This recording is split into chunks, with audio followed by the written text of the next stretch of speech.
하나님 말씀 누가복음 1장 39절로 56절까지 말씀입니다. 말씀을 함께 봉독하겠습니다.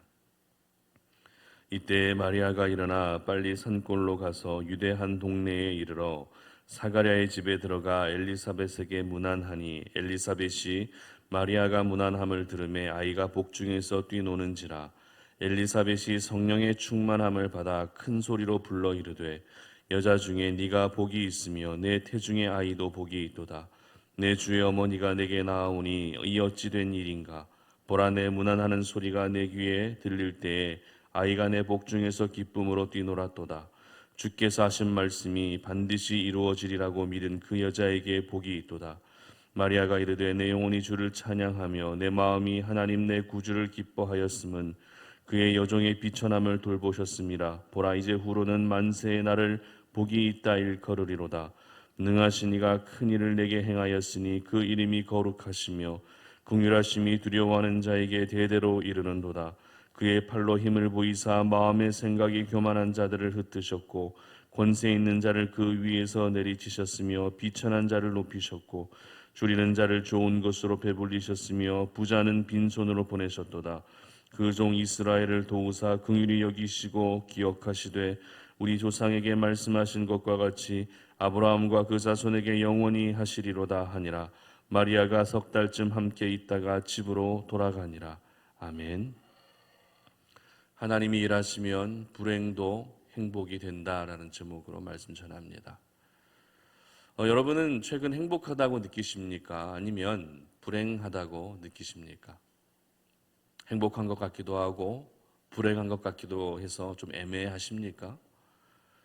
그렇다면 여러분은 어떤 상황에서 행복을 느끼고 또 어떤 상황에서 불행을 느끼십니까? 이제 2021년도 얼마 남지 않았는데요.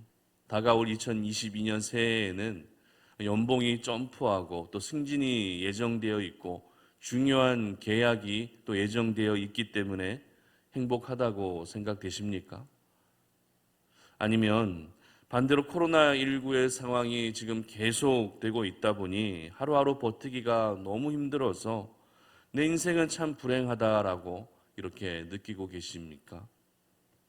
그런데 참 신기한 것은 분명 내가 행복한 상황을 맞이했는데 그 행복이 불행이 될 수도 있다는 것입니다. 반대로 내가 불행한 상황을 맞이했는데 이것이 오히려 행복이 될 수도 있다는 것입니다. 예를 들면 이런 상황이 있을 수 있죠. 내가 갑작스러운 사고를 당해서 의식을 잃고 중환자실에 누워 있다고 생각해 보십시오. 이것은 분명 불행이 찾아온 것이라 할 수 있을 것입니다. 그러나 그 시간 속에서 가족 모두가 하나님을 만나고 예수님을 믿고 구원을 받고 그리고 여러분 자신도 다시 이전보다 더욱더 건강한 모습으로 의식을 되찾고 회복된다면 이것은 분명 행복이다라고 말할 수 있다는 것입니다. 이처럼 불행이 행복으로 바뀌는 일이 우리 삶에는 흔히 일어나지는 않는다 할지라도 얼마든지 일어날 수 있는 일이다라는 것입니다. 그런데 중요한 것은 이 불행을 행복으로 바뀌는 과정에서 가장 결정적인 영향을 미치게 되는 것은 바로 우리 하나님이시라는 것입니다. 다시 말해 불행을 행복으로 바꿀 수 있는 분은 오로지 우리 하나님밖에 없다는 것입니다. 사람의 노력으로는 불행을 행복으로 바꾸는 것이 불가능하지만 우리 하나님은 얼마든지 이 일을 하실 수 있다는 것입니다. 오늘 본문은 엘리사벳과 마리아가 만나게 되는 장면을 기록합니다. 39절 보시기 바랍니다. 이때 마리아가 일어나 빨리 산골로 가서 유대 한 동네에 이르러 이렇게 기록합니다. 여러분, 이때란 언제를 가리키는 것일까요? 이때 바로 천사에게 예수님을 잉태하게 될 것이다 라고 하는 이 소식을 들은 직후라는 것입니다. 마리아는 믿기 힘든 소식을 듣고 그 즉시 친족 엘리사벳에게 향합니다. 빨리 오늘 산골로 갔다라고 하는 이 기록을 통해서 저희들은 마리아의 이 심정이 굉장히 복잡하고 미묘한 감정으로 가득 찼을 것이다 라고 추측할 수 있는데요. 일단 마리아에게 들었던 첫 번째 생각은 어떤 생각이었을까요? 내가 지금 처한 이 상황, 자신의 상황을 누구보다도 가장 잘 이해해 줄 수 있는 사람이 바로 엘리사벳이다라고 생각했기 때문에 빨리 엘리사벳을 향해 달려갔을 것입니다. 임산부의 마음은 임산부가 아는 것이죠. 이렇게 마리아는 엘리사벳을 만나게 됩니다. 그리고 엘리사벳은 이와 같이 마리아를 축복합니다. 오늘 본문 42절입니다. 큰 소리로 불러 이르되 여자 중에 네가 복이 있으며 내 태중의 아이도 복이 있도다. 아멘. 이처럼 엘리사벳은 마리아를 향해 진심으로 축복해 줍니다. 그런데 여기서 한 가지 생각해 봐야 할 것은 어제도 잠깐 말씀드린 부분인데요. 물론 하나님의 아들 예수님을 잉태하게 되었다라는 것은 놀랍고도 기쁜 일입니다. 하지만 현실적으로 한번 생각해 보시기 바랍니다. 현실적으로 생각해 보게 되면 아직 이 마리아는 결혼을 하지 않은 상태였다라는 것입니다. 정혼만 한 상태였기 때문에 어떤 남자와도 잠자리를 같이 하지 않았습니다. 그런데 아이를 임신한 것입니다. 여러분, 이러한 상황은 결코 마냥 기뻐할 일은 아니라는 것이죠. 만약 여러분의 자녀들 중에 아직 결혼도 하지 않은 자녀가 엄마, 나 임신했어, 이런 소식을 전한다면 여러분 기분이 어떠시겠습니까? 아유, 잘했다, 정말 잘했다, 이렇게 칭찬해 주실 수 있을까요? 절대 그럴 수 없죠. 누구야? 어떤 놈이야? 너는 도대체 뭐하고 다니는 거야? 이렇게 이야기하면서 배신감부터 시작해서 분노에 이르기까지 정말 마음이 복잡해질 수밖에 없을 것입니다. 지금 마리아의 상황이 바로 이와 같은 상황이었다는 것입니다. 그렇다면 여러분에게 한 가지 질문합니다. 결혼도 하지 않은 마리아가 아이를 임신했다는 것이 과연 행복한 일일까요? 아니면 불행한 일일까요? 행복보다는 불행에 더 가깝다라고 말할 수 있을 것입니다. 마리아의 부모님이 이 상황을 어떻게 여기실지는 둘째치고 정혼한 예비 남편 요셉과 시부모님은 과연 이 마리아를 어떻게 생각하겠습니까? 더 나아가 유대 사회 안에서 결혼도 하지 않은 여자가 임신했다는 소식이 전해지게 되면 마리아는 평생을 고개도 들지 못한 채 비참한 인생을 살아야 하는 것입니다. 그렇기 때문에 마리아는 이 임신이 예수님을 가지게 될 것이다라고 하는 이 임신 소식이 행복이라기보다 불행이다라고 말할 수 있는 것입니다. 그러나 오늘 마리아는 이 엘리사벳의 축복을 듣고 어떤 반응을 보이고 있는지가 참 중요한데요. 바로 하나님을 찬양했다는 것입니다. 친족 엘리사벳이 자신을 향해서 축복해주는 그 축복의 내용을 들으면서 하나님을 원망한 것이 아니라 내 인생은 왜 이렇게 불행한가라고 말하고 있는 것이 아니라 오히려 하나님을 찬양하고 있었다는 것입니다. 48절 보시기 바랍니다.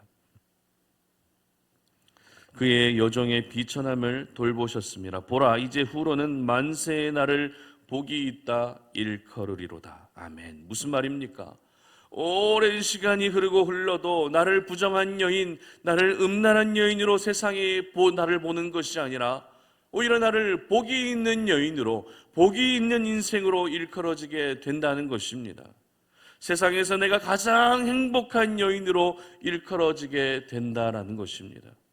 여러분, 이것이 바로 불행이 행복으로 바뀌는 순간입니다. 모든 이들은 불행한 여인으로 마리아를 보고 있어도 세상의 시선으로는 분명 불행에 가까운 인생이라 할지라도 그 불행이 행복으로 얼마든지 바뀔 수 있다는 것입니다. 그렇다면 이 불행이 어떻게 행복으로 바뀔 수 있을까요? 불행한 인생이 나는 분명 불행한 인생으로 여겨지는데 이 불행한 인생이 어떻게 행복한 인생으로 바뀌어질 수 있겠습니까? 그것은 바로 하나님의 일하심이 필요한 줄 믿으시기를 바랍니다. 하나님이 일하시면 모든 불행은 행복으로 바뀌게 되는 것입니다. 오늘 하나님께서는 마리아에게 평범한 아이를 임신하게 하신 것이 아닙니다. 바로 온 인류의 구세주, 모든 죄를 짊어지고 대신 희생하실 하나님의 아들을 임신하게 하셨습니다. 만약 평범한 아이가 임신되었다면 그것은 삶 속에서 얼마든지 일어날 수 있는 일입니다. 그러나 예수님은 평범한 아이가 아닙니다. 하나님이시자 바로 사람이십니다. 예수님은 바로 하나님의 아들이십니다. 그런 예수님이 아직 결혼도 하지 않은 처녀의 몸에 잉태된다는 것은 분명 하나님의 일하심이었던 것입니다. 우연적으로 일어난 일이 아니라 하나님이 일하셨기 때문에 이 불가능한 일이 이루어지게 된 것입니다.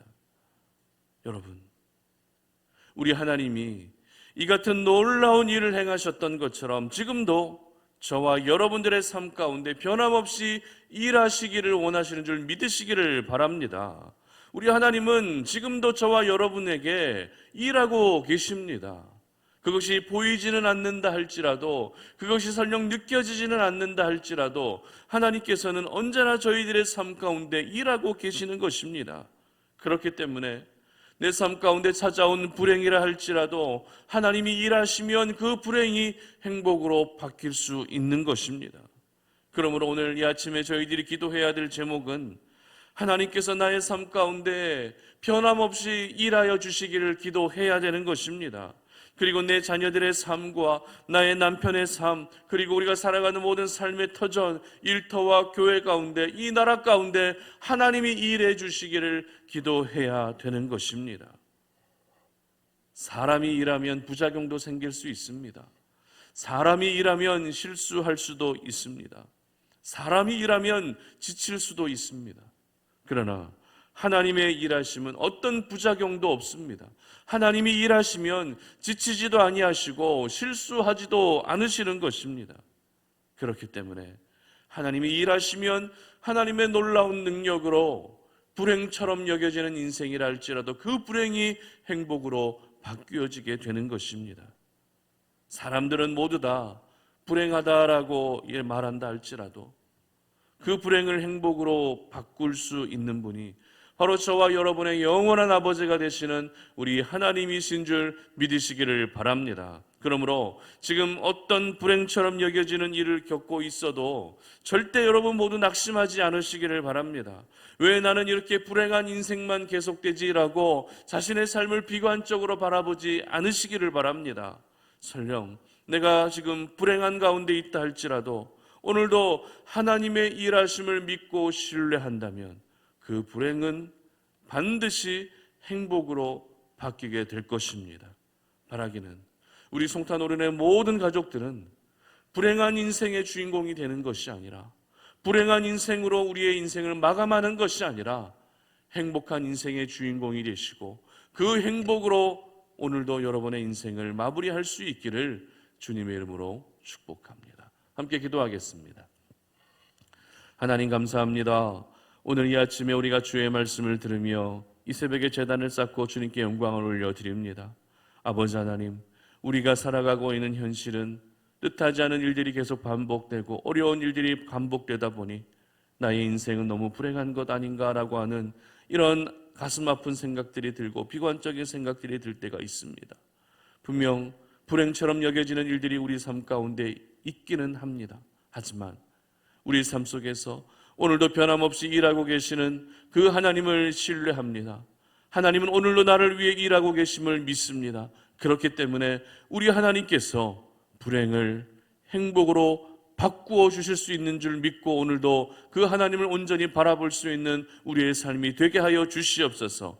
세상은 나를 불행한 사람으로 바라본다 할지라도 나는 그 안에서 행복을 발견하게 하시고 하나님의 일하심으로 말미암아 그 불행이 행복으로 바뀌어질 수 있는 놀라운 은혜가 경험되게 하여 주시옵소서. 감사드리며 예수님의 이름으로 기도드립니다. 아멘.